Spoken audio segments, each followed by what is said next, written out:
అందరికీ నమస్కారం. ఈరోజు అనంతపురం జిల్లాలో లెస్రెస్ కాలనీ నందు 93 సర్వే నెంబర్లో లెటర్ 1 లెటర్ 2లో ప్రభుత్వ వంకపురం స్థలంలో ఇక్కడ గుడిసెలు వేయడం జరిగింది. అయితే గౌరవ డీజీపీ గారిని, గౌరవ ఎస్పీ గారిని మేము ఒకటే వేడుకుంటున్నాం. సార్, పదే పదే 3 టౌన్కి సంబంధించినటువంటి సిబ్బంది సిఐ గారు ఇక్కడికి వచ్చి ప్రజల్ని భయభ్రాంతులకు గురి చేస్తున్నాడు. ఈ సమయంలో ఈ రాత్రిపూట ఇక్కడికి వచ్చి నీ పేరేంటి, నీ గుడిసె ఎక్కడుంది, మీరు ఎందుకున్నారు ఇక్కడ, ఇది పట్టా భూమి, మీరు వెళ్ళిపోవల్లా, ఇట్లా ప్రజల్ని భయపడిస్తున్నాడు. సార్, ఎస్పీ గారు, గౌరవ డీజీపీ గారు పేద ప్రజలపైన మీరు దయ చూపిండయా. పదే పదే సిఐ గారు వచ్చి ఇక్కడ పట్టాభూములు మీరు ఎందుకున్నారని చెప్పేసి చాలా భయభ్రాంతులకు గురి చేస్తున్నాడు. సార్, ప్రజలని తమరు ఆయన పైన కొంచెం చర్య తీసుకోండి. సార్, ఆల్రెడీ మేమేమంటున్నామంటే, మేము గౌరవ హైకోర్టులో 93 సర్వే నెంబర్లో స్టేటస్కో ఉంది అని చెప్తున్నప్పటికీ కూడా మీరు పట్టాభూమిలో ఉన్నారు, నీ పైన కేసు కట్టినా నేను అని పదే పదే భయపడిస్తున్నాడు. సార్, ఆయన కేసు కట్టినాడు అంటున్నాడు, కానీ కనీసం ఎఫ్ఐఆర్ అడిగినా కూడా ఇవ్వడం లేదు. అంటే ఈ ఉద్దేశం ఏమంటే, భయపడిస్తే భయపడి ఎనికిపోతారని చెప్పేసి 3 టౌన్ సిఐ శాంతిలాల్ సార్ గారు మమ్మల్ని భయపడిస్తున్నాడు. ప్రజలకి రక్షణ కలిగించే పోలీసులే ప్రజల్ని భయపడిస్తుంటే మనం ప్రజాస్వామ్యంలో ఉన్నామా, లేదంటే పాకిస్తాన్ బార్డర్లో ఉన్నామా? ఒక్కసారి దయచేసి ఈ రాష్ట్ర ప్రజలందరూ గమనించవలసిందిగా మనవి చేస్తున్నాను. అయితే గౌరవ ముఖ్యమంత్రి చంద్రబాబు నాయుడు గారిని కూడా మేము ఒకటే రిక్వెస్ట్ చేస్తున్నాం. సార్, పేదల కోసం పేదల ఓట్లు వేసింటేనే మనం సీఎంగా అయ్యిండేది, ప్రజాప్రతినిధులు అయ్యిండేది. ఇక్కడ ఉన్న గౌరవ ఎమ్మెల్యే గారు కూడా ఈ ప్రజలని మీరు ఒక్కసారి మీ శ్రద్ధ ఇక్కడ పెట్టండి. సార్, ఈ ప్రజలకి, పేద ప్రజలకి పక్కా పొరంబోకులో 93 సర్వే నెంబర్లో గుడిసెలు వేసుకున్న వీరిని మీరు కనికరించి వీరిపైన దయ చూపించవలసిందిగా మనవి చేస్తున్నాను. అయితే మేము 20 తారీఖున గౌరవ కలెక్టర్ గారికి, గౌరవ ఆర్డీఓ గారికి ఒక రిప్రజెంటేషన్ ఇవ్వడం జరిగింది. అదేవిధంగా మేము కూడా అక్నాలెడ్జ్మెంట్ తీసుకున్నాము.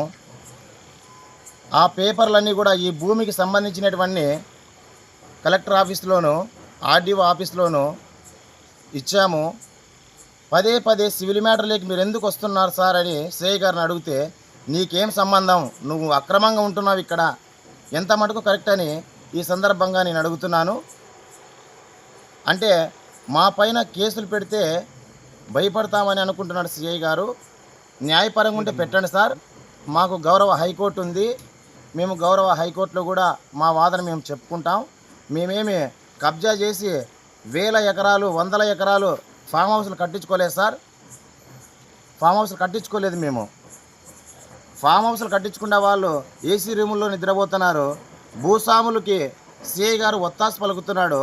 నేను ఈ సందర్భంగా ఒక మాట అడుగుతాను, కానీ అడుగుతున్నాను ఆవేదన తట్టుకోలేక. మీకు కసిరెడ్డి శ్రీనివాసరెడ్డి ఎంత డబ్బులు ఇచ్చింటే మీరు ఈ టైంలో పదే పదే ఇక్కడికి వస్తారని ఈ పేద ప్రజల తరపున నేను అడుగుతున్నాను. ఎంత డబ్బులకి మీరు అమ్ముడుపోయినారు సార్? మమ్మల్ని భయభ్రాంతులకు గురి చేస్తున్నారు. మాకు న్యాయస్థానం ఉంది, న్యాయస్థానంలో మేము కూడా న్యాయ పోరాటం చేస్తాం. లేకపోతే ఇది పక్కా ప్రభుత్వ భూమి,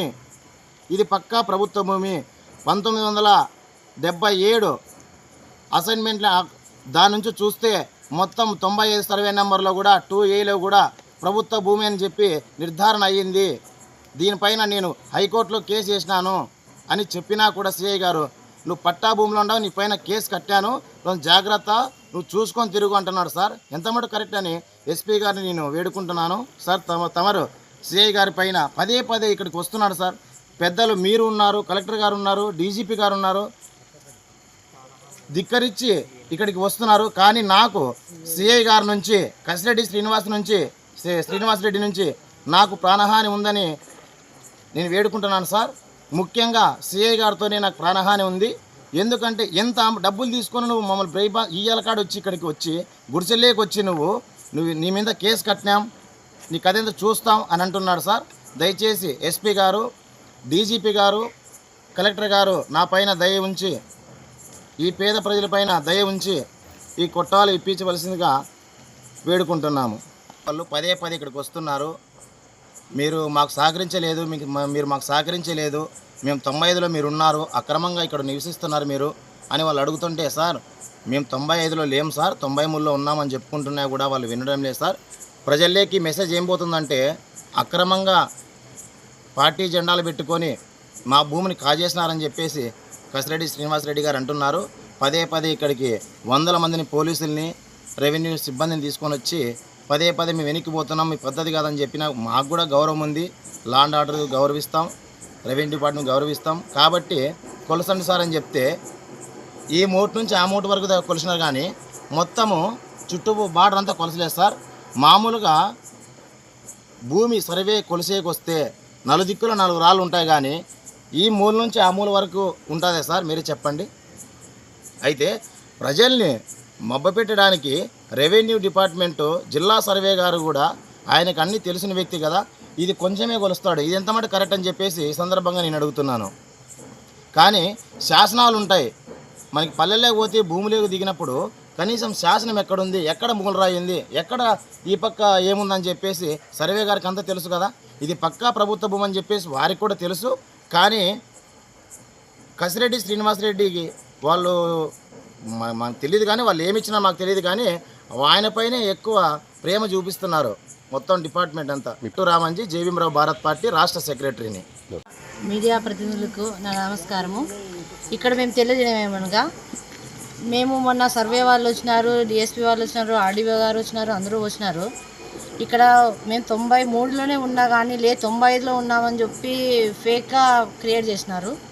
కానీ జిల్లా సర్వే నుంచి కానీ ఎందుకు అమ్ముడిపోయినారో ఎందుకు లేదో మాకైతే తెలియదు. కానీ ఎక్కడైనా కానీ ఏం జరిగినా కానీ రారు, ఏది స్పందించరు పోలీసు వాళ్ళు కానీ కసిరెడ్డి మాత్రం చెప్తే మాత్రం ఆరక్షణంలో కానీ నిలపరు ఇక్కడ. కానీ మేము సీఏ గారు ఇది ఇచ్చుకున్నాము, ఆడవాళ్ళు ఉంటారు, సీసీ కెమెరా ఉంది సార్ అని మేము ఫోన్ చేసి ఫోన్ ద్వారా చెప్పుకున్నా కానీ దానికైతే ఇప్పించుకోలేదు. కానీ దీంట్లో ఉన్నారని చెప్పి నైట్ పూట్లో కానీ మాకు కాల్ చేయడము, రావడము, స్టేషన్ కాడ పిలిపించుకోవడము, ఇటుకు రావడము, అందరినీ భయభ్రాంతులు చేయడము, మహిళలను ఎట్లాంటి మాట్లాడడము, మీ మీద కేసులు కడతామనడము ఎంత మటుకు రైట్ సార్ ఇది? మేము అడుగుతున్నాం ఒక మాట. మేము కానీ మా విషయంలో ఏందైనా కానీ మాట్లాడకూడదు. కానీ ఎందుకు వచ్చి మాట్లాడుతున్నారు సిఐ శాంతిలాల్ గారు? సార్ ఒకరు చెప్తున్నా, మేము పేదలకి గుడిసి ఇయ్యాలనే మేము అనుకున్నాము. మా పార్టీ పైన కానీ మా అన్నల మీద కానీ బురద చల్లటం మీకు సమంజసం కాదు. కేసులు పెడతాం ఎన్ని కేసులు కడతారు సార్ మీరు ప్రతిదీ ఎందుకు మాట్లాడుతున్నారు మా మీద? ఈ పొద్దు చెప్తున్నాం, రేపు పొద్దున దీని నుంచి మేము ప్రాణం త్యాగం సిద్ధంగా ఉన్నాం. మేము ఖచ్చితంగా గుడిసెలు ఇచ్చే తిడతాము దీనిపైన. రేపొద్దున మాకు ఏమైనా జరిగినా కానీ సిఐ శాంతిలాల్ అయితే చెప్పుకుంటున్నాను. అందరికీ నమస్కారం. నా పేరు గౌసియ, ఎస్టీ బీసీ మైనార్టీ జేసీ సంఘం మాది, మహిళా అధ్యక్షురాలిని నేను. సార్ నేను మాట్లాడేది ఏమంటే, నిన్నగానే పోలీసు వాళ్ళు వచ్చినారు ఇద్దరు. మేము తినుకుంటా కూర్చోంటే వచ్చి అడుగుతున్నారు, ఇక్కడ ఎంతమంది ఉన్నారు, ఎన్ని గుడిసెలు ఉన్నాయి, ఇక్కడ మీరు వంట చేసుకుంటున్నారా, ఇక్కడ టిఫిన్లు చేసుకుంటున్నారా, తింటున్నారా అని అడిగినారు. మేమన్నాం సార్ ఇక్కడే వండుకుంటున్నాం, ఇక్కడే తింటున్నాం అంటే అలా కనిపించడం లేదే, ఇక్కడ అదంతా కనిపించడం లేదే అనేది అంటున్నారు. పదే రావడం ఎంత మాత్రం కరెక్ట్ కాదు కదా. ఎందుకు వస్తున్నారు వాళ్ళు? ఈరోజు కానీ సిఐ సార్ వచ్చారు, మేము మాట్లాడితే ఆయన ఏమంటారు, మీరు మాట్లాడొద్దండి, మీరు మాట్లాడే అవసరం లేదు, ఎందుకు మాట్లాడుతున్నారు అంటారు. ప్రతి ఒక్కరికి పిలిచి నీ పేరేమి, మీ అడ్రస్, మీ ఫోన్ నెంబరు ఎందుకు సార్ వీళ్ళు భయపడిస్తున్నారు? మాకు అర్థం కావడం లేదు. వాళ్ళని చాలా భయపడిచ్చి ఉండే జనాల్ని కానీ పోవాలని వాళ్ళు ప్రయత్నిస్తున్నారు. సిఐ సార్ అయితే మమ్మల్ని చాలా బెదిరిస్తున్నారు. మాకు ఏదైనా రేపు పొద్దున జరిగితే దానికి కారణం సిఐ సారే. ఎందుకు సార్? పేదవాళ్ళకి మీరు కానీ కొంచెం ఇది చేయాలి కదా. మా మీద కేసులు పెట్టినామంటున్నారు. మేమైతే ఎస్పీ ఆఫీస్లో మండే రోజు కసిరెడ్డి శ్రీనివాస్ రెడ్డి మీద పోయి మేము కేసు పెట్టాము. మా కేసు గురించి అడిగితే ఏమీ చెప్పరు. మా మీద అయితే కేసులు ఉన్నాయంట. అక్కడ సీసీ కెమెరాలు ఉన్నాయి సార్ అని మేము ఫోన్ చేసి పిలిపించినా వచ్చి దానికి ఏమీ రెస్పాన్స్ లేదు. మా దగ్గరికి అయితే పదే వాళ్ళు ఎందుకు వస్తున్నారో అది మాకు తెలియాల. వాళ్ళు ఎందుకు ఇలా చేస్తున్నారు?